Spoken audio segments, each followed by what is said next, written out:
Vamos lá, meus irmãos, continuando aqui, nosso terceiro e último bloco. O segundo bloco ficou um pouquinho menor porque caiu minha linha. Como eu disse para vocês há pouco, eu tinha tirado da tomada por causa das chuvas e deu a mensagem. E logo que deu a mensagem connect, eu fui conectar e já caiu. Então, voltando, irmãos. Estava falando aqui sobre os magos, a palavra mago. A palavra mago tem no Novo Testamento, mas depois dos evangelhos não aparece mais. E o que representava o mago do Oriente? Ele era um sábio, era um astrônomo, na mesma semelhança dos sátrapas. Ou seja, eram cientistas ou conselheiros da corte. Então, o evangelho, se assim pudéssemos dizer, e não é errado falar do evangelho no Velho Testamento, tá, Gil, irmãos? Porque quando a Bíblia fala em Gálatas que o evangelho foi pregado a Abraão, é porque o reino de Deus chegou a Abraão. Então, toda a obra que Israel fazia de proclamar a glória dele em todas as nações, não deixava de ser o evangelho também. Claro que ainda não tinha esse termo é do Novo Testamento. Então, com os magos, nós vemos o seguinte, que também em muitos lugares se adorava o Deus de Israel. Tanto é que os próprios judeus e Herodes não adoram o Messias, mas quem vai adorar o Messias recém-nascido? Magos, uma comitiva, pastores no campo e 2 anciãos. Em tese, quem estava em Jerusalém e era crente era só Simeão e Ana. E os demais, era tudo desviado. Ah, lembrei, tinha mais um piedoso lá em Jerusalém, Zacarias e Isabel. E os demais, tudo crente carnal. E a gente conhece a história no Novo Testamento, tá bom? Maravilha, meus irmãos. Então, continuando aqui, essa ideia é muito legal que a gente acabou de ver na apostila, tá bom?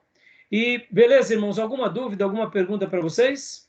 Só uma curiosidade, quando o senhor mencionou a respeito da supernova, né, que os magos vindo do Oriente puderam visualizar, levando em consideração que a gente tem de informação hoje a respeito desses luminares, boa parte do que os nossos olhos percebem hoje aconteceu alguns milhares de anos atrás.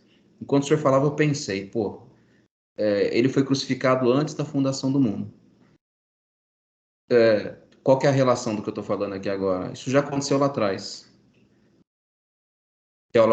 Bom, uma especulação aqui, isso já aconteceu lá, o que ele está vendo agora talvez não tenha correlação com aquilo que a própria palavra menciona, isso aconteceu antes da fundação do mundo, e é perceptível aos olhos desse povo há 2000 anos atrás. É uma baita uma especulação, óbvio, aqui, né? Mas Não, então, eu não sei te dizer, né, pastor, mas assim, que esse povo, ele temia a Deus, ele temia, né? Mas como tudo isso processava, né?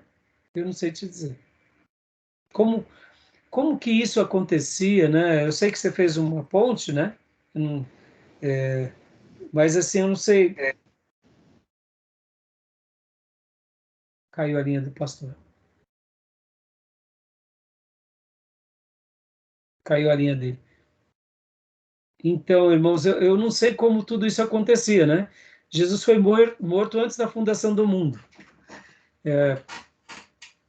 Aqui eu poderia dizer que entra um pouco daquela questão quântica, né? Do Deus eterno. Tudo já aconteceu, né? Então a gente não sabe como tudo isso. Acho que o texto aí, na verdade, é uma questão que é surpresa para a gente futuro, mas para Deus não. Essa é a força de expressão. Então, eu acho que é isso, porque de forma concreta não tinha acontecido. É, Para Deus, a questão dele morto da fundação do mundo, quando ele morto da fundação do mundo, é porque para Deus isso aí não ia mudar. Já estava. já está. É, Porque Deus não tem tempo, Deus está fora do tempo. Por isso que o texto fala isso é um detalhe. Né? Deixa o pastor voltar e a gente continua depois. Bom, apesar que eu não vou saber responder, como eu disse para vocês, existem certas coisas que eu realmente nunca pensei e não sei. Está além da minha capacidade, né? Beleza, meus irmãos? Então vamos lá, meus irmãos, continuando aqui o compartilhamento. O pastor voltou ou não? Não. Quando ele voltar, me avisem, tá? Porque eu vou compartilhar a tela aqui, eu não consigo visualizar. Meus irmãos, para a gente ir para o capítulo 3 do livro, para a gente ir para o capítulo 3, a missão universal do Messias. essa é a parte mais fácil, eu diria, da apostila. Porque esse assunto é o assunto que nós já conhecemos. É claro que o autor, com muita maestria, vai apresentar isso, né? Então, leia para nós, Maísa, por gentileza, esse primeiro parágrafo. Não está aparecendo, pastor. Não? E para os demais irmãos, estão aparecendo? Para mim tá ok aqui. Tá? Pastor Johnny voltou. Viu, pastor Johnny? Voltou aqui, caiu a minha conexão. Estou pelo celular. Não tem problema. Pastor, deixa eu só te responder aquela sua pergunta.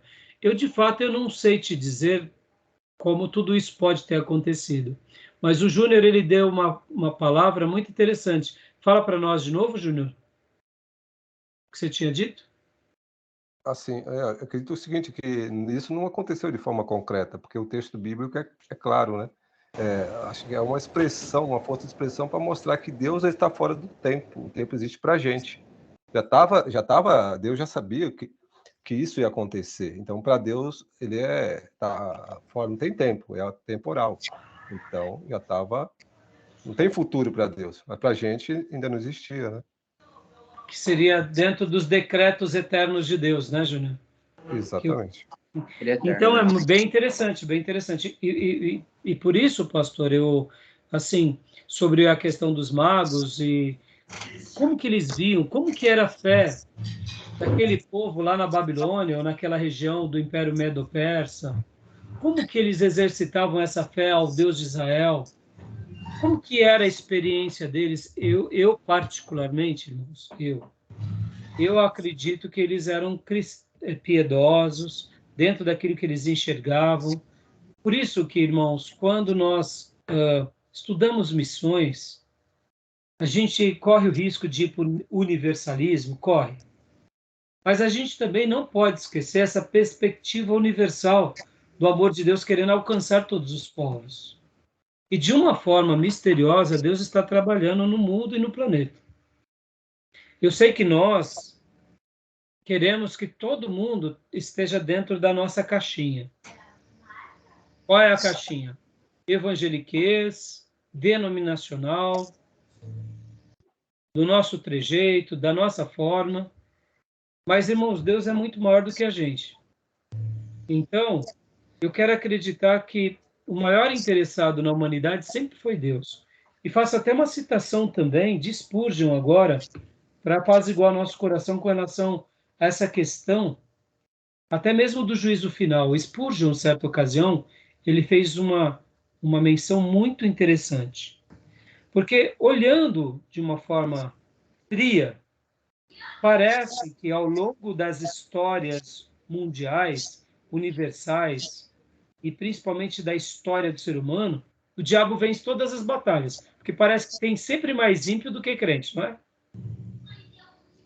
Sejamos honestos. Verdade. Só em poucos momentos de avivamento que aí o mundo é ganho, aquele território é ganho, aí depois volta o diabo a reinar. E a impressão que dá é que o diabo ganha todos os pleitos de Deus, porque parece que ele é mais forte. Mas Spurgeon, em certa ocasião, comentando sobre isso, ele disse assim, olha, eu não penso ser exatamente assim. Em primeiro lugar, porque nós não sabemos o desfecho de cada coração nos seus últimos momentos de vida.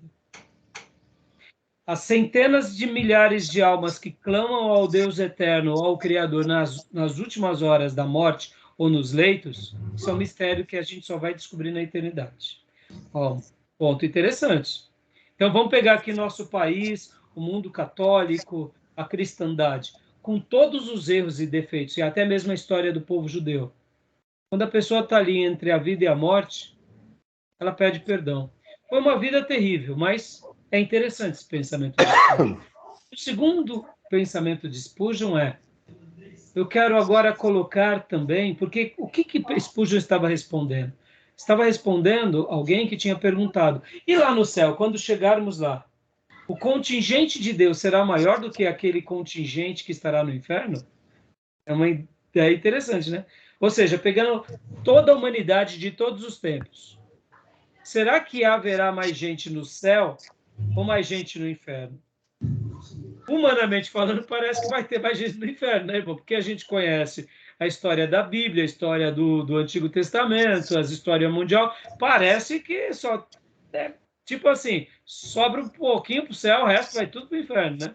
E quando a gente pensa assim, parece ser isso. Mas aí Spurgeon deu essa resposta e uma segunda que ele deu. Ele falou assim também: nós não sabemos as miríades e milhares de anjos, arcanjos e querubins que seguem a Deus. Ou seja, são seres divinos.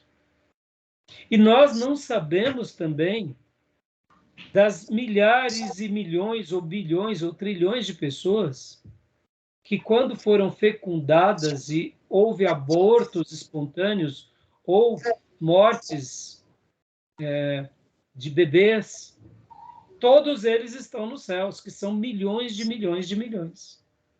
E aí Spurgeon diz: Deus jamais perderia esse pleito para o diabo. Eu falei, mais uma vez, camarada é bom. Eita, cabra bom. Então, por que eu estou falando isso, irmãos? Porque a gente não sabe como Deus está fazendo uma obra no mundo. Nós sabemos do quê? Nós temos uma missão a cumprir.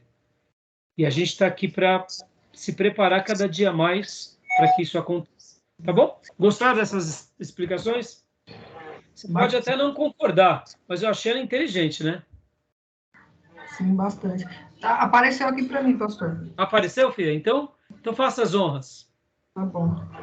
A missão universal do Messias. Alguns pensam que Jesus foi apenas judeu. Escritores têm feito grandes tentativas para estabelecer a tese de que o horizonte de Jesus não ia além dos limites da raça e nação judaicas, que ele se julgava Messias nacional, e que um programa missionário universal não existia em seu pensamento, mas que se desenvolveu posteriormente pelos ensinos de Paulo. Espera aí, vamos gastar um minuto aqui.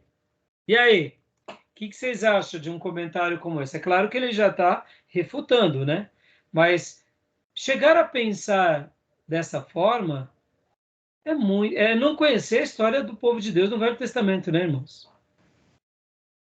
Não tenho dúvida. Acho que é raso demais e, ao mesmo tempo, né, esse pensamento de ser apenas um Messias local, né, nacional, e eventualmente não dando crédito a respeito de quem ele é. Porque uma vez que ele não é mundial, né, usando um termo até, talvez, de acordo com essa ótica deles, coloca por terra a ideia de que ele é o Senhor sobre todas as coisas.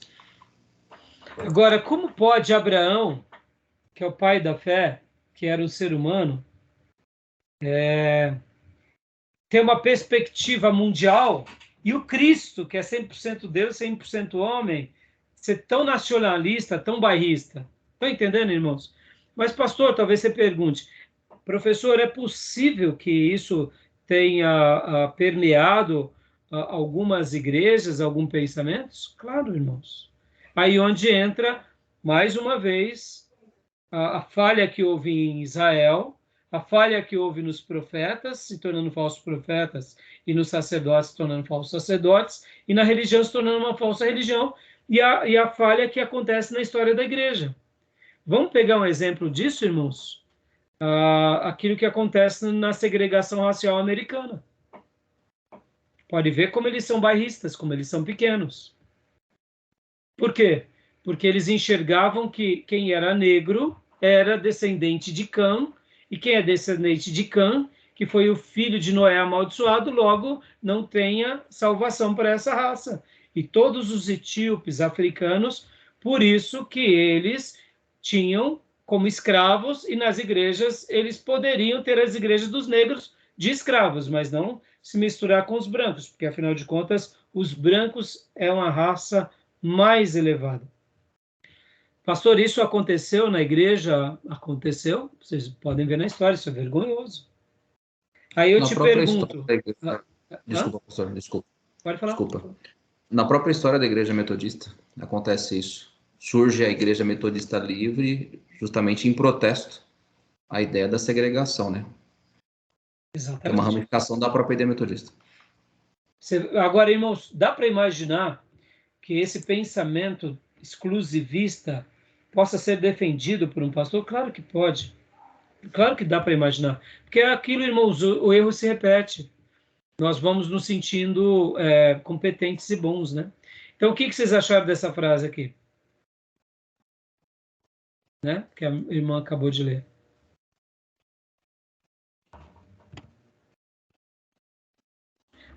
Bem interessante, né, irmãos? Sim, acho que a ideia aí, ela tenta transmitir aquela segregação do povo exclusivista judeu, né? As facções judaicas, em que eles são um povo eleito, eles se afastam. Isso aconteceu com a Alemanha. Na Alemanha aconteceu muito antes da guerra, onde a Alemanha passava por uma crise tremenda, uma hiperinflação, e o povo judeu era muito bem financeiramente, economicamente, dono de banco, tudo.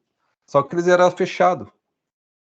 A Hannah Arendt fala sobre isso, ela é judia, escritora. Não Ou que... seja, vamos falar aqui, vamos fazer uma meia-culpa. Nunca se justifica a maldade daquele Sim, homem. claro. Mas, irmãos, se Deus estava abençoando como abençoou os judeus, era para quê? Sim, para todos. É que nem agora, irmãos. Eu sei que os defensores, né, agora a gente vê um movimento antissemita novamente no mundo. Isso é diabólico, né? Isso é satânico. Porque, deixa eu até fazer um comentário aqui, irmãos. Toda nação que quis a destruição de uma outra nação, essa nação, esse povo, esse reino, esse império, eles foram destruídos na história da humanidade. Quando a gente pega assim nações que foram magníficas, suntuosas, impérios, e eles desaparecem, é porque eles causam mal muito grande a outras nações. E quando uma nação quer a destruição de outras ou quer praticar atrocidades, quem pune aquela nação é o próprio Deus. Então vocês vão ver muitas profecias bíblicas, inclusive, a várias nações que durante os dias bíblicos, aquelas nações elas existiam, elas estavam em pé. Mas ao longo dos séculos ou décadas, elas vieram a desaparecer. E hoje só sobraram mausoléus, só sobraram restos na história. E se isso acontece de uma nação para com a outra, quanto mais com a nação que foi do povo de Deus. Agora, lembra que a gente viu há pouco a condicionalidade do povo de Israel? O povo de Israel também foi abençoado para quê? Para continuar abençoando outras nações, irmãos. Uhum. E aí também a gente tem que dar uma meia-culpa que muitas vezes o povo judeu, como também nós cristãos, o povo protestante, a gente acaba ficando nos nossos guetos, vivendo as nossas alegrias e se esquece de ser um amparo para aquele que sofre. E é por isso que Deus muitas vezes também nos permite sofrer um pouco. Não estou agora falando que o que está acontecendo com Israel, em virtude do atentado terrorista do grupo Hamas, foi de fato algo que Israel mereceu. Não, longe disso. Claro. Lógico que não. Nem Israel, nem ninguém merece. Inclusive, se o Hamas fizesse isso contra o grupo islâmico, está errado. Mesmo o grupo islâmico desejando a morte de todo mundo. Não tem razão nenhuma. O grupo terrorista não tem razão nenhuma de fazer o que faz. Mas, assim, a gente tem que fazer assim uma lição de casa bem importante, como o Júnior falou. Porque o povo alemão, nos dias da Primeira Guerra Mundial, infelizmente, eles tinham se enclausurado dentro dos seus guetos, né? Vivendo o seu nacionalismo, ou melhor, a sua etnia, né? E não se importando muito com o povo ao seu redor, né? Isso é um problema. Então, continua lendo para nós, Maísa, mais uma parte, por gentileza? Só mais essa parte? Sim. Não seria fácil dar uma opinião plausível a essa teoria se não houvesse alguma base para tal nas Escrituras. Há vários versículos no Novo Testamento que, tomados isoladamente, parecem indicar que Jesus tinha uma visão estreita e nacionalista. Esses versículos necessitam ser explicados. 3 dos mais importantes são... Bom, é aqueles textos que fala, né, de fato, aonde Jesus ele foi, em primeiro lugar, as ovelhas perdidas. Mas a gente que conhece já os textos e essa discussão, a gente sabe que ali a questão era, de fato, a eleição em Abraão, para que Abraão continuasse sendo bênção para todas as nações. O projeto de Deus foi com um povo, e esse povo era o povo de Deus, e nenhum problema sobre isso. Tanto é que aqui em João 4:22, Jesus vai e gasta 3 dias lá entre os samaritanos, e depois ele retoma o seu projeto, porque tinha que ainda preparar o seu quartel-general para aquilo que viria. Sim. E depois que veio a promessa do alto, que era a grande profecia, que era o próprio Deus entre o seu povo, pronto. O evangelho foi proclamado em toda a terra. Primeiro em Jerusalém, Judéia, Samaria, até os confins da terra. E aqui, irmãos, a gente tem que fazer uma leitura de Atos, desse texto, dando essa ideia da dimensão como simultaneamente, viu? Não é que você vai localmente, primeiro aqui, depois acolá, e depois, somente depois, além, dando aquela ideia de anéis. Não, eu primeiro Jerusalém, depois Judéia, depois Samaria e depois aos confins da terra. O que Deus estava dando em Atos foi, olha, aconteceu, podem ir por toda a terra. Naturalmente, como eles estavam numa localidade, eles não viviam essa dimensão nossa, digital, que você alcança o globo em instantes. Esses dias eu até vendo um pastor, né, presbiteriano, um pastor reformado, dando uma palestra no seminário presbiteriano. Ele falou que logo no começo da pandemia ele era muito contra essa questão tecnológica, porque ele falou, não, a comunhão tem que ser vivida na íntegra. E aí o pastor da comunidade dele, levando as discussões da igreja, deu alguns desafios para ele, e ele começou a repensar esse conceito, e agora ele passa a ter um ponto de vista em equilíbrio, onde a vida da igreja você não pode perder a comunhão.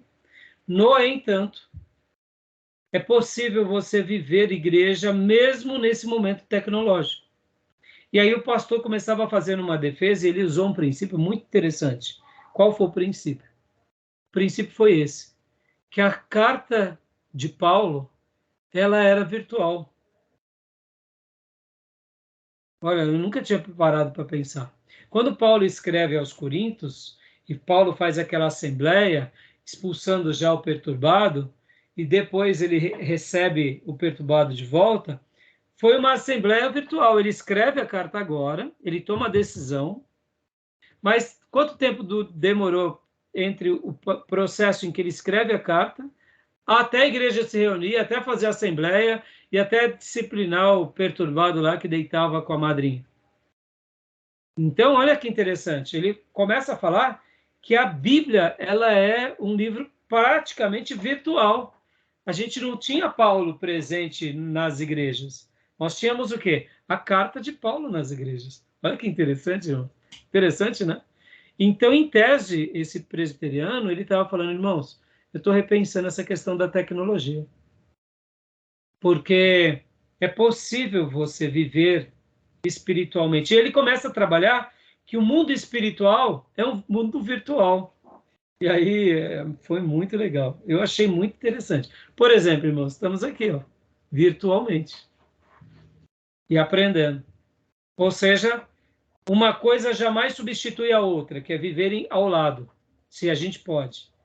Mas é possível que a gente também tenha um equilíbrio entre o físico e o virtual como uma bênção. Assim como hoje a gente é bênção, a gente tem bênçãos de segurar na mão, por exemplo, né? Aqui, ó, O Conquistador de Alma, de Spurgeon. É um livro. Aí eu te digo, pastor Raio, o senhor... Hã? Não dá para ver. Não dá para ver? Espera aí, vou parar a gravação. Olha só. Conquistador de Almas, de Spurgeon, da editora Pes. Pastor Raio, o senhor citou hoje Spurgeon várias vezes, no primeiro bloco, no segundo bloco, está citando ele agora. Pois é. Esse livro aqui, ele foi escrito, ele foi pregado, possivelmente por volta de 1800 e... Eu não sei se vai ter a data aqui agora. Não, não tem. Mas assim, Spurgeon viveu 1800 e alguma coisa. Tá. Ele está presente fisicamente, Spurgeon? Não. mas os ensinos dele virtualmente se perpetuaram. E o quanto eu já fui abençoado com Spurgeon. Por quê? Porque deixou um texto escrito. O que é uma literatura? Se não um ensino virtual registrado em folhas. Interessante, né, irmãos? É interessante essa ideia, né? Pensem nisso, entendeu? Então, assim, nada substitui a vida em loco, de comunhão, carne e osso. Sempre vai ser assim. Mas é possível a gente fazer muitas coisas para Deus num novo formato. Basta a gente também não achar que tudo é do diabo, né? Então, a ideia bairrista, voltando agora ao texto, a ideia bairrista que eles tinham por parte desse pensamento, a gente sabe no que isso iria dar, o que isso de fato representava. Porque os textos bíblicos eram muito claros. Então, nesse ponto, a missão universal do Messias, irmãos, eu acredito que não precisamos gastar muito tempo, porque se esse capítulo é um capítulo que a gente já é bem familiarizado, onde Jesus ele vai fazer essa obra missionária no mundo, e eu quero acreditar que os irmãos não têm dúvida disso, né? Que nem anunciada pelos profetas, ou seja, Jesus foi anunciado pelos profetas, isso nós não temos dúvida. Isaías 9, 6 e 7, o grande texto mostrando que o governo de Deus estava sobre seus ombros e o seu nome seria maravilhoso, conselheiro, Deus forte, Pai da eternidade, príncipe da paz, que o nome dele seria Emanuel. Então, tantas profecias, né? O rebento de Jessé estaria entre nós, o servo sofredor, Isaías 52, 53 em diante. Ou seja, Isaías 61, falando sobre o Espírito Santo.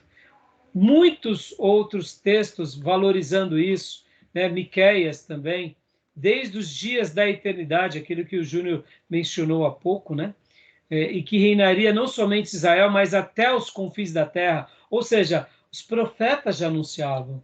Zacarias, mais uma vez também, aqui, lemos no primeiro módulo da aula de hoje, esses textos, mostrando que um dia todos os povos seriam atraídos a Cristo, atraídos a Jerusalém.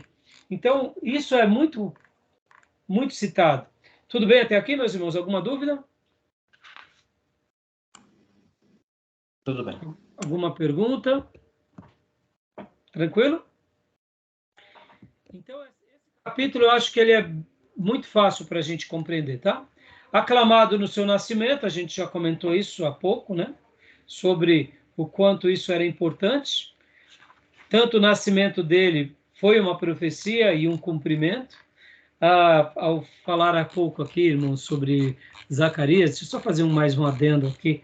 Zacarias, ele é um profeta tão extraordinário que ele, junto com Daniel, são partes da escatologia do Velho Testamento.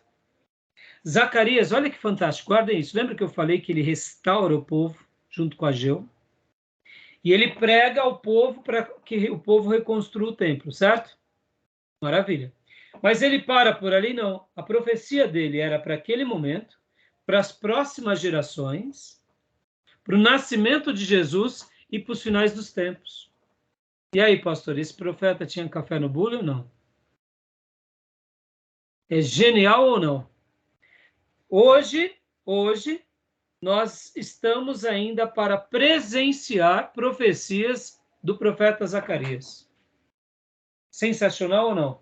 Ele profetiza ao seu povo que vive com ele ali, em loco, dizendo, vamos reconstruir o templo. Ele vai avante. Ele profetiza para as próximas gerações, falando que o templo vai ser erguido e todos vão voltar para adorar a Deus. E depois ele profetiza, olha só que fantástico, ele profetiza falando sobre o Cristo, sobre a igreja e falando sobre os sinais dos tempos. Ou seja, quer visão missionária mais fabulosa do que essa? Né, irmãos? Então, só para fazer um comentário a mais, né? Aqui para enriquecer nosso momento, tá bom? E agora chegamos aqui a essa parte, aclamada do seu nascimento. Não temos alguma dúvida sobre esse ponto, meus irmãos? Querem fazer algum comentário? Não. Não? Joia. Então, aqui agora, então, no próximo ponto. Revelada nos seus ensinamentos. A mesma coisa. Jesus deixou muito claro isso em muitas passagens. Eu só queria destacar agora um ponto, que eu fiz aqui uma observação. Deixa eu ver onde está. Vai estar bem mais para frente. Deixa eu ver se eu acho aqui. Que é: o seu reino será universal.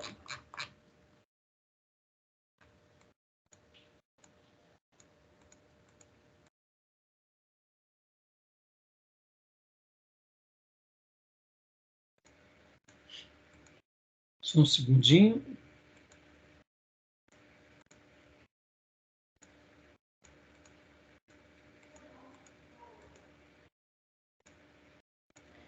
Separei aqui uma citação.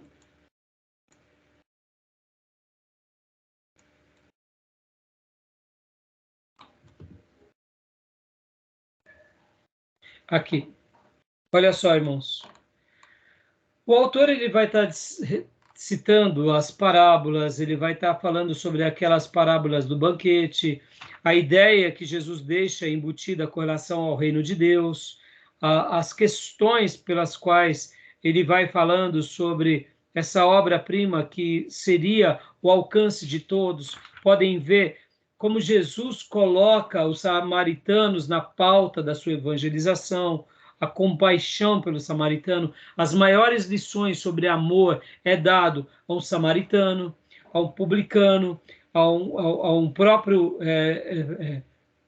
ao próprio líder religioso, que é Nicodemos, que é do Sinédrio. Ou seja, Deus, por meio de Jesus, revela esses ensinamentos do reino sem exclusividade, né? Os judeus tinham uma exclusividade, mas Jesus quebra isso.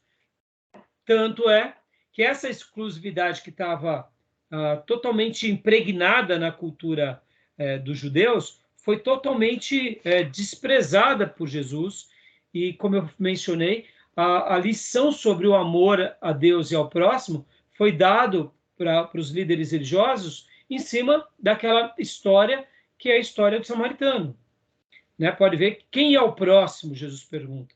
Quem é o próximo dessa história? Porque vocês têm que lembrar que ali era um sacerdote, um levita, que estavam desprezando quem? O samaritano.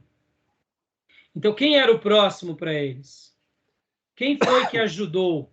Né? Então, é bem interessante a história, né, irmãos? E aqui eu queria só fazer esse apontamento, para a gente não fazer nenhuma confusão. Porque lembra que em teologia sistemática, até quando nós falamos de John Stott, que ele tem uma visão universalista, ou seja, ele vê o evangelho de uma forma...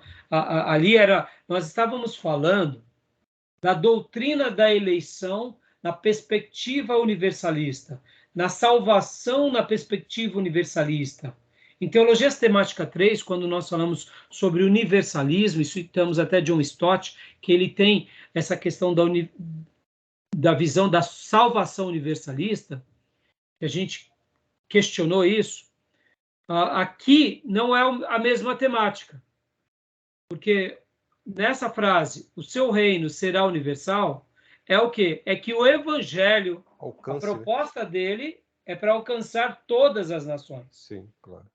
Então, a proposta da evangelização, a proposta de missões é essa. O tema central da pregação de Jesus foi o reino de Deus. Tudo que ele disse tinha relação com o reino. O dia da vinda do reino seria o dia de juízo, no qual cairia a destruição sobre Israel, e toda a nação seria rejeitada por falta de arrependimento. Ou seja, essa ideia do universalismo aqui é mostrar que Deus quer usar o seu povo, e em especial agora o seu novo Israel, que é a igreja, e não mais a nação política de Israel, e sim aos israelitas espirituais, àqueles que fazem a circuncisão no espírito, sim, ou seja, os cristãos, Para quê? Para abençoar toda a terra. Então, essa é a ideia do universalismo, tá bom, irmãos? E o exemplo da vinha, né? Da parábola, que tira Exato. a ação de Israel e passa para a igreja.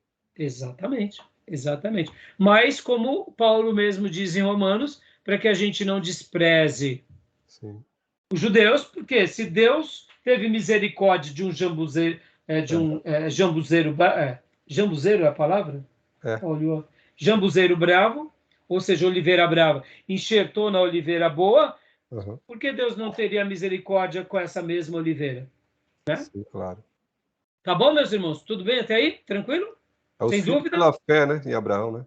Filho Como? pela fé. Filhos pela fé, Pela fé. não pelo Né? nascimento, porque os judeus têm aquela ideia de que é filho pela mãe, né? E não pelo Exato. pai. E Exato. Abraão não é mãe, ele é o pai. Exato. E aqui, olha como é contraditória essa ideia, porque quando a gente pensa em Abraão, Abraão era um gentil. Claro, evidente. As outras nações que foram agregadas ao povo de Deus, como, por exemplo, lá no Êxodo, quando saem os egípcios, a Bíblia vai chamar de populacho. Verdade. E as outras nações, como são os magos do Oriente, são o quê? São judeus prosélitos, ou seja, são judeus de outras nações Saiu junto, né? que são convertidos ao Deus de Israel, Uhum. mas não necessariamente saíram de um ventre Verdade. judeu. Ou seja, perceba como o bairrismo ele vai sendo impermeado na tradição judaica, enquanto Deus está querendo universalismo. Né? E essa é a nossa história, irmãos, e por isso que a gente tem que ser liberto de qualquer coisa. Tá bom? E agora aqui, irmãos, no livro Integrada no seu programa. Né? Ou seja, leia para nós, pastor Johnny, por gentileza, essa parte, esse capítulo, por favor. Pois não. Os ensinamentos de Jesus foram comunicados por intermédio de palavras. Suas palavras revelam seus pensamentos e os seus planos de um reino sem limites raciais, de forma religiosa ou localidade geográfica. As suas palavras foram tão reveladoras quanto as suas ações. O que Jesus fez mostrou o que ele pensou e o que ele propunha conseguir. Nas suas ações, vemos muitas evidências de que ele mesmo entendeu como Messias, que seria a luz para os gentios, assim como a glória do povo de Israel. Vemos isso primeiramente ao ministério pessoal. E, em segundo lugar, na sua estratégia de projetar uma campanha de evangelismo mundial. Jesus era judeu e a maior parte dos seus negócios era com os judeus, não somente porque tinha de ir primeiro ao judeu, com a sua própria mensagem sobre o reino, como também porque o seu ministério, em grande parte, era dentro de território onde a população predominante era judaica. Em face disso, é surpreendente encontrar muitos acontecimentos registrados nos evangelhos em que o seu ministério se estendia aos estrangeiros. Jesus recusou limitar-se a curar, a ensinar e a dar sua bênção pessoal aos de nascimento judaico. Tá. Ou seja, irmãos, está claro essa ideia, irmãos? Sim, acho que é até legal que ele menciona depois, né? A mulher, o filho da mulher sinofinícia, né? Que é no caso da Canané, né? Sim, sim. E aqui, irmãos, lembra do centurião? É uma das maiores lições de fé. Verdade. Entendeu? Então, meus irmãos, isso é fantástico, isso é espetacular. Então, está dentro do programa, está dentro da perspectiva, essa ideia pequena de que Jesus irmãos, é que nem aqui, irmãos. Nós estamos num seminário. Lembra, irmãos, eu sou um pastor, a minha visão é mais local, ela é mais pastoral. Na minha opinião, igrejas fortes geram missionários naturalmente. É que nem eu conversava com meu filho, eu ensino muito para os meus filhos a terem uma mentalidade de riqueza e um coração de riqueza. E o dinheiro naturalmente acontece. Porque quando a gente vai atrás do dinheiro pelo dinheiro, muitas vezes a gente queima algumas etapas. Mas quando a gente tem um coração e uma mente de riquezas, eu posso até perder a fazenda, a empresa. Mas se eu fui bem instruído, se eu sou inteligente, se eu tenho uma mentalidade de riqueza, eu reconstruo tudo. Porque se eu não tenho isso dentro de mim, eu posso até herdar uma herança. Eu vou perder tudo e nunca mais vou ter. Porque a riqueza está dentro de nós, irmãos. A riqueza está dentro de nós. E podem ver que nessa ideia do rabinato, como eles se perdem com isso, como eles se tornam bairristas. Jesus, ele estava restaurando. E como eu dizia, na minha perspectiva pastoral, missões se faz com crentes de verdade, com igrejas de verdade. Eu acho que nós temos povo demais fazendo uma obra com muita gente desviada. E um desviado, irmãos, ele não gera um cristão. Ele gera um prosélito. Então, eu não estou querendo dizer que todo mundo que é enviado para fazer uma obra é um desviado. Não, não é isso. Mas nós temos, como eu disse nas aulas passadas, um fetiche por missões e por evangelismo que parece uma magia. O crente não vive consagrado a vida toda e durante a campanha de evangelismo ele quer tudo que ele não foi a vida, ele quer ser. E depois ele ganha alguns e tudo aquilo que ele ganha ele destrói com a sua própria mão, porque ele não tem cristianismo. Então, assim, eu acho que o povo de Deus no Velho Testamento exemplifica muito isso. Assim como a igreja em Jesus, e podem ver o que Jesus faz, ele separa 12 líderes. E dentre esses 12 líderes, ele tinha mais 118 piedosos. A igreja do dia de Pentecostes tinha 120 piedosos, irmão. Durante os 40 dias de Jesus, ele alcançou mais de 5.000 em que ele estava aqui na terra. Viram Cristo ressurreto, foram abençoados. Mas quando o Espírito Santo é derramado, foi sobre 120. 120, irmãos. Uma igreja média hoje. Mas com esses 120, eles abalou as estruturas, não só de Jerusalém, mas do mundo. E pode ver que pouco tempo depois tinha 3.000 e foi para quase 5.000 e o evangelho chegou onde chegou. E a história da igreja vai se repetindo. Então, na minha opinião, igrejas fortes, crentes fortes, lares fortes, evangelismo garantido e missões muito bem-sucedidas. É uma questão natural. E aqui, eu preciso falar isso para vocês, até para pontuar esse ponto aqui, né? Para a gente concluir esse ponto, mas deixa eu só fazer uma citação aqui, viu, irmãos? Como eu disse para vocês. Não adianta nada os irmãos estarem no seminário e não serem militantes poderosos nas suas igrejas. Crentes de verdade nos seus lares. Deixarem uma marca poderosa no lugar de trabalho. Até porque, irmãos, nós somos o que de fato repetidamente fazemos. Eu sei que a academia, a teologia, ela é apaixonante para um grupo. Mas se essa teologia não desce para o coração e não frutifica, de nada vale. Muitas vezes a gente vê isso entre os seminaristas. Eles são alunos brilhantes, são alunos que tiram boas notas, mas nas suas igrejas locais eles ficam à margem dos trabalhos, porque não compactuam com o pastor, então eles acabam boicotando a obra porque o pastor não faz como eu acho. Meus irmãos, eu estou numa igreja que nem tudo que acontece na igreja acontece como eu quero, é como Deus quer. Eu não posso boicotar a igreja porque eles não me entendem. Eu tenho que me doar à igreja como pastor. A mesma coisa, muitos obreiros fazem, e membros, até mesmo com relação aos seus dízimos e ofertas. Meus irmãos, o dízimo e a oferta não tem nada a ver com o pastor, não tem nada a ver com o projeto da igreja. O dízimo e a oferta tem a ver com o reino de Deus. Ponto final. O reino de Deus está maior do que a igreja local. Para eu quebrar qualquer tensão, qual era a igreja de Abraão? Quantas paredes ele tinha? Aliás, ele morava em tenda. Ele era um semi-beduíno. Mas por que ele deu dízimo para Melquisedeque? Meus irmãos, dízimo não tem nada a ver com pastor, sacerdote, sumo sacerdote.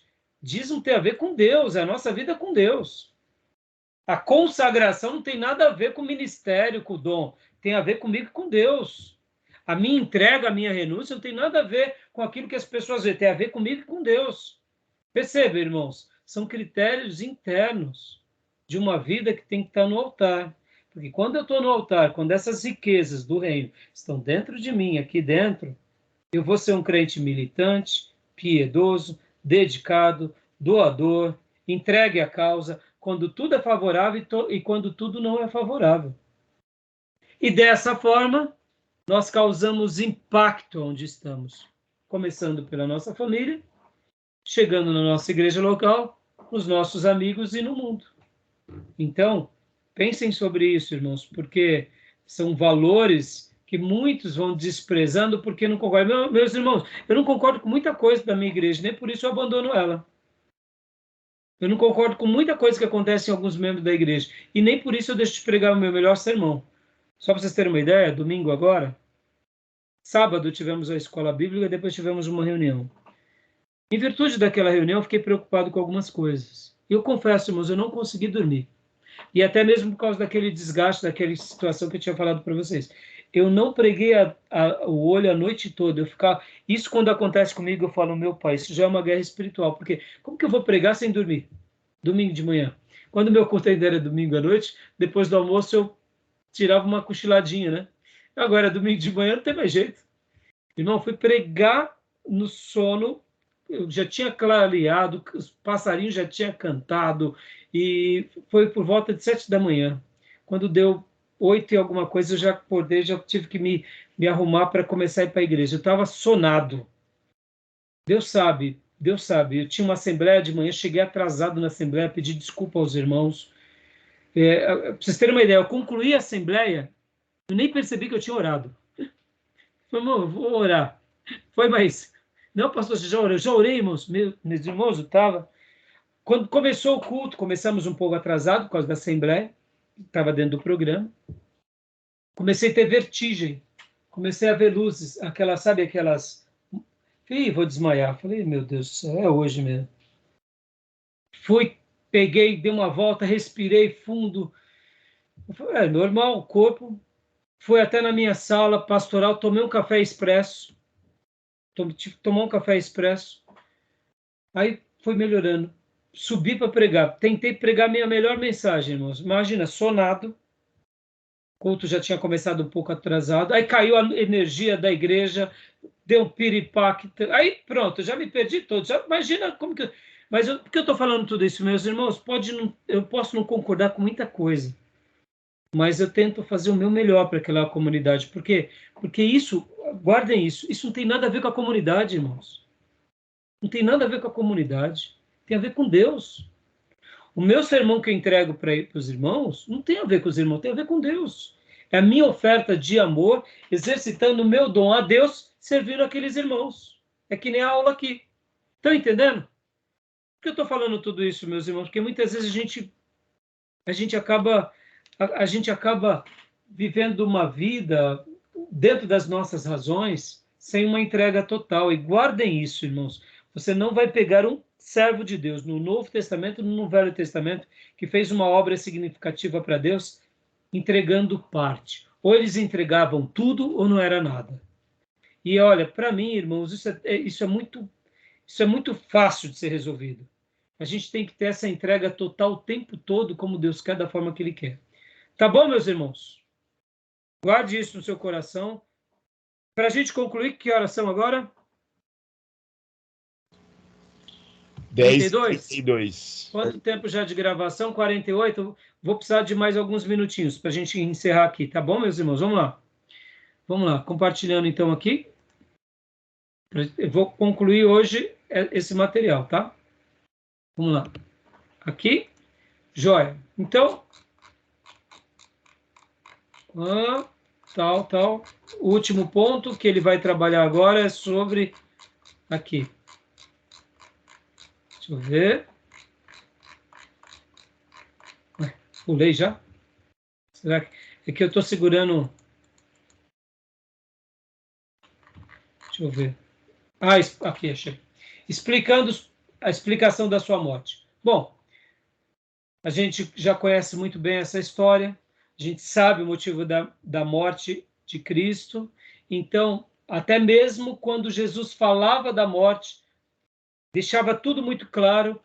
Era óbvio que os seus apóstolos ali, vendo aquele que era o Messias dizer da morte, isso não fazia conexão. Mas eles entenderam muito bem e eles cumpriram, mesmo com todas as suas ressalvas, eles cumpriram o propósito de que era entender a morte de Jesus e de proclamar não só a sua morte, mas a sua ressurreição, tá bom? E para a gente concluir, irmãos, aqui agora vamos entrar no capítulo 4, né? O Espírito Santo e as Nações. Porque o último capítulo, irmãos, que é o capítulo 5, né? O último capítulo é Apocalipse. Deixa eu pegar aqui que fica mais fácil. A igreja, o cristão e a consumação. Ou seja, o nosso papel na redenção. Qual é o nosso papel na redenção? Qual foi o papel na igreja? Qual que é o papel como cristão? Qual que é o papel na consumação de todas as coisas? É a nossa entrega. Tendo um coração evangelístico, tendo um coração proclamador, tendo um coração que realmente queira alcançar as nações. Então, meus irmãos, eu gostaria agora de gastar um minuto aqui, porque, na minha opinião, para a gente entender o capítulo 5, a gente tem que compreender muito bem o capítulo 4. A gente só faz uma lição de casa como cristão, como igreja e como consumação, quando a gente entende o capítulo 4. Qual é a mente do Espírito Santo de Deus com relação a essa pauta, que é alcançar as nações. E eu confesso para vocês que uma das maiores lições sobre o Espírito Santo para a minha vida, eu recebi aqui lendo, né, no caso, a apostila. Hoje nós estamos aqui compartilhando o material que o Tomé transcreveu, até que seja, quem sabe, impresso, e a gente possa comprar esse material, mas eu tenho com muito carinho a minha apostila, né? Que nas aulas, quando eram presenciais, eu passava para os alunos xerografarem.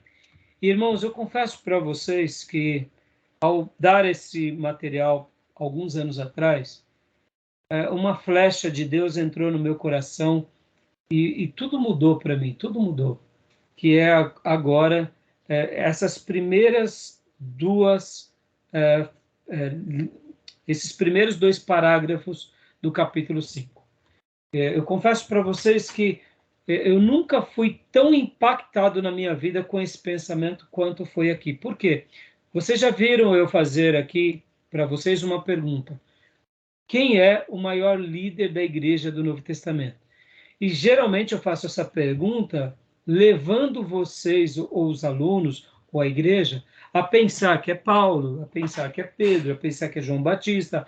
E eu faço questão de começar a fazer essas perguntas e citar essas pessoas, porque eu quero que realmente conduzir cada aluno a ter um impacto quando eu trouxer a resposta, como eu tive. Porque nós sabemos que o Espírito Santo ele sempre esteve presente, que ele está presente, ele está aqui.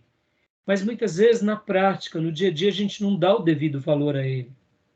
E quando eu lia essa apostila do nosso irmão Henry, aquilo sacudiu a minha vida. Porque eu comecei a enxergar o Espírito Santo de uma forma como eu nunca tinha visto. E nós que somos apaixonados pela teologia, somos apaixonados por uma biografia, por uma história de uma igreja operosa, que labutou, que trabalhou, que se esmerilhou. Então nós gostamos, como eu citei há pouco, Spurgeon, nós gostamos desses grandes avivalistas, e nós sabemos que eles eram vasos de Deus. E quando eu li essa frase, e como eu disse, eu faço essa pergunta, esperando que os alunos digam, não é Paulo o maior líder do novo? E aí eu falo um pouco dos grandes avivalistas, da Reforma, de Lutero, de George Whitefield. Eu faço questão de pontuar para que as pessoas fiquem olhando os homens e se esqueçam de fato do Espírito Santo, quando nós muitas vezes esquecemos. E aí, quando eu vou e pergunto quem é o líder, o maior líder do Novo Testamento, quem é o maior líder da história da igreja, e as pessoas vão dando as suas respostas, mas não citam o Espírito Santo, aí eu lá dentro do meu coração fico muito feliz, não porque eu estou dando uma coisa nova, mas porque assim como um dia eu fui impactado pelo nosso irmão Henry Cornel Goerner, eu quero passar essa lição de casa aos irmãos, com o mesmo significado. Porque, como eu disse, irmãos, a última parte do livro, que é a igreja, o cristão e a consumação, a gente só entende plenamente se a gente está cheio do Espírito Santo. Se a gente não está cheio do Espírito Santo, a gente não compreende isso. E aqui, para a gente concluir, eu só queria pontuar, né, esses dois parágrafos, porque o autor ele vai mostrar também a atuação do Espírito Santo em todo o Novo Testamento, em especial no livro de Atos, nas cartas paulinas, mostrando, e nas demais cartas, como o Espírito Santo foi extraordinário na confecção da sua revelação, dando ao seu povo, e na interação dele com a igreja ali em loco, trabalhando, e o povo de Deus experimentando, ora, a presença do Espírito Santo, e ora sendo ministrado pelos apóstolos, e ora resgatando todo o Velho Testamento no mesmo poder do Espírito Santo. E é por isso que eu disse que quando a gente vai para o capítulo 5, e a gente estuda sobre a igreja, o cristão e a consumação, fica claro que se eu tenho essa compreensão dentro de mim, eu serei uma igreja militante, eu serei uma igreja que proclama o evangelho, serei uma igreja que forma obreiros para proclamar esse evangelho, que esse evangelho não é nosso, não é denominacional, não é tribal e não é nem da reforma, e não é de nenhum grupo, é de Deus entre nós, e que esses movimentos foram bênção, mas se uma hora a gente estiver olhando um pouco vesgo, que Deus nos traga de volta para o caminho, né? Porque... E vamos ler essas duas frases para a gente poder encerrar? Pode ler para nós? Qualquer irmão que sentir vontade de ler? Posso, sim. Por favor. Capítulo 4. O Espírito Santo e as Nações. Como já temos mostrado, não há descontinuidade saliente entre o Velho e o Novo Testamento. Concertos. Tanto o propósito de Deus permaneceu inalterado, como também o seu mérito. Ainda era seu propósito abençoar por intermédio de um povo escolhido todas as famílias da terra. Os discípulos de Jesus tornaram-se o novo povo escolhido, com quem o novo concerto foi selado. Joia. Então, alguma dúvida até aqui? Nenhuma? É bem tranquilo, né? E agora, a frase que sacudiu a minha estrutura está aqui. Vamos lá. Precisamos agora notar que não há descontinuidade entre o trabalho e planos de Jesus antes de sua morte e aqueles projetados por ele depois de sua ressurreição. E que não há separação, mais perfeita continuidade entre as palavras e trabalho do Cristo ressuscitado e os do Espírito Santo, tomando a liderança depois da ascensão de Jesus. Aleluia, irmãos.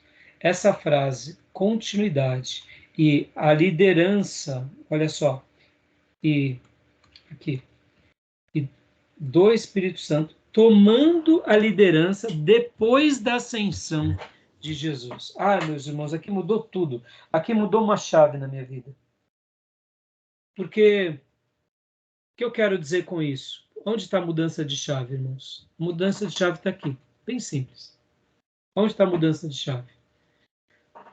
No momento em que eu compreendo plenamente quem é o Espírito Santo, o que ele faz, o que ele representa, como ele age, como ele foi um líder, como eu gosto de chamá-lo, invisível e poderoso, humilde, mas eficaz, e que, se alguém prevaleceu na história da igreja, desde aquele dia de Pentecoste até a última alma que será alcançada, só é vitoriosa essa alma pelo poder do Espírito Santo.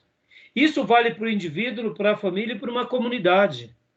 E quantas são as vezes que a gente se esquece dele porque nós nos sentimos usados por ele? Como se essa virtude fosse nossa. Nunca será nossa. Porque as pessoas, no momento em que a gente prega uma mensagem extraordinária, elas olham para a gente e falam, pastor, como Deus te usou. Mas no fundo, quem saiu em destaque fomos nós. Assim como Paulo foi o destaque, Pedro foi o destaque, João Batista foi o destaque, e o Espírito Santo agiu por meio deles. Mas é a pessoa, é a personalidade do vaso que é destacado entre os outros. No final de um culto poderoso, nós não vemos o Espírito Santo sentando no trono e a igreja prostrada ao Espírito Santo. Nós nos regozijamos com o Espírito Santo. Nós abraçamos os irmãos. Nós celebramos a Deus, saímos gratos a Deus, se alegrando pela comunhão dos santos. Mas em muitos momentos nós nos esquecemos que aquele culto poderoso que começou com as orações das irmãs, dos irmãos da intercessão, dos irmãos do louvor, depois da portaria, dos irmãos do infantil, que todos trabalharam naquela doce dependência, e aquele culto foi espetacular. Os momentos da intercessão na igreja, orações da igreja, os clamores, depois a palavra, as ministrações, tudo que está em destaque ali somos nós, do começo ao final. E o Espírito Santo está entre nós. Mas ele não chega no final do culto e diz: estou aqui, igreja. Fui eu que fiz isso em vocês. Ele não faz essa autodefesa. Isso é muito forte, irmãos, porque toda liderança que tem êxito e que tem poder e que causa impacto no evangelismo e na edificação da igreja ou na expansão do reino, só é feito pela liderança do Espírito Santo. Ele é o maior líder. E tratando de missões, pode ver que quando ele separa Abraão, foi o Espírito Santo separando Abraão, e Abraão teve êxito, porque Abraão se entregou totalmente à causa do quê? De Deus, na vocação que ele tinha dado. Ou seja, ele se entrega incondicionalmente ao Espírito Santo, do jeito dele.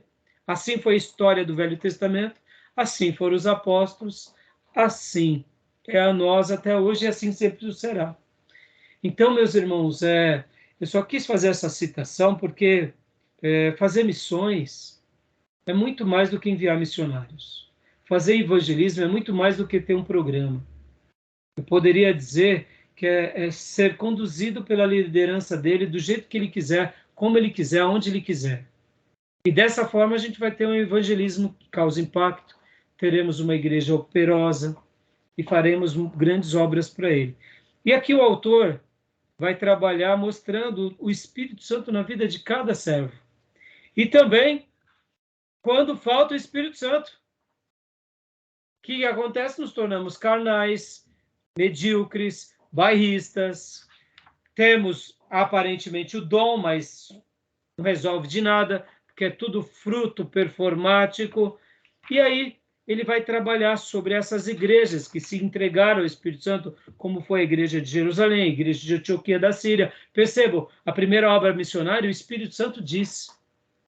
E essa igreja chega aos confins da terra, por meio de todos os apóstolos e por meio de todos os cristãos. Tá bom, meus irmãos?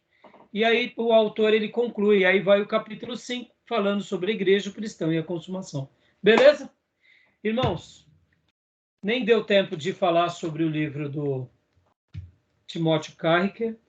Nas próximas 5 aulas, quando eu achar prudente, eu faço alguma citação dele.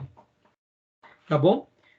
Porque agora nós teremos o livro do Fator Melquisedeque, e como eu mencionei para vocês já no passado, o livro do Timóteo Carricker, ele é uma leitura abordando outros pontos que o nosso irmão Henry Gornell citou, que é uma perspectiva universal da Bíblia, uma missão desde o início, a promessa para Abraão, o povo escolhido para os hebreus, a promessa para Moisés, o povo peculiar, o povo entre os povos, a promessa para Davi, o reino eterno, luz para as nações, a realização em Jesus, cruz e ressurreição, a realização na igreja, capacidade e estratégia, a realização em Paulo, vocação, teologia e missão, a perspectiva universal da Bíblia, missão até o fim. Ou seja, é o mesmo livro com uma outra abordagem, com outros comentários, com outras fontes, e é claro, é muito bom também. Mas a gente vai para a próxima aula, a gente já vai começar a trabalhar no Fator Melquisedeque, tá bom? Se vocês tiverem alguma opinião e quiserem, de repente, O que acontece é o seguinte, o fator Melquisedeque, ele não vai ser o único material nos próximos 5 encontros. Nós teremos outras pautas. Eu quero fazer uma síntese do livro da Ruth. Nós teremos que fazer uma perspectiva de missões na história. Ou seja, meus irmãos, então tem muito assunto. Então não dá para a gente ficar só nesse assunto. Tá bom? Mas eu aceito as sugestões, porque, como eu já disse para vocês, cada classe ela é viva. Logo, se ela é viva, eu estou pronto a fazer as adaptações, porque a necessidade de vocês é diferente da necessidade dos outros irmãos que já passaram por aqui, nesse módulo, tá bom? Fica aberta as sugestões. Peguem lá o programa, avaliem o programa e mandem lá no nosso grupo de WhatsApp. Tá bom, meus irmãos? Tudo bem? Fechado? Alguma pergunta, algum acréscimo? Não, tranquilo. Tranquilo? Ok. Então, se está tudo em paz, Amém. então eu também estou em paz. E vamos encerrar, então. Amém. Que Deus abençoe, meus irmãos. Uma Amém. Boa noite. Uma excelente noite para vocês. E Graças. até quinta-feira, em nome de Jesus. Amém. Deus Amém. abençoe. Bom descanso, pessoal. Deus abençoe. Graças a paz. Amém. Tchau, gente.